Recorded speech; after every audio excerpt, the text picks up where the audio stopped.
Huli ka, huwag ka nang tumakbo. Huli ka talaga. Ayan. Ayan, lumaban pa oh. Ayan.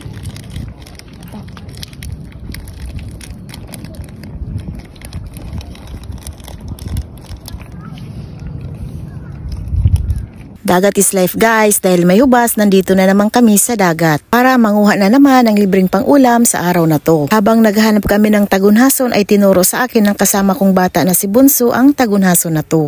Ang bilis kasi nitong gumapang sa may mga buhanginan. Yan guys, tingnan nyo oh. Naaktuhan ko ang tagunhason na to kung paano maglakad. Ayan. Ay gumapang pala dito sa may buhanginan. Ayan guys oh. Huli ka, huwag ka nang tumakbo. Huli ka talaga. Ayan. Ayan, lumaban pa oh. Hala. Dadamputin ko na sana to guys, kaya lang bigla itong umiwas at ako talaga ang nagulat.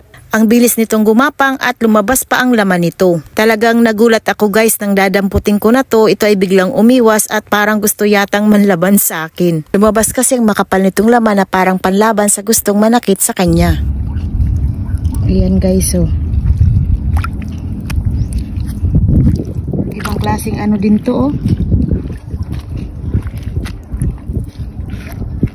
Guys, tingnan nyo oh, ang kapal talaga ng laman ng tagunhason na to.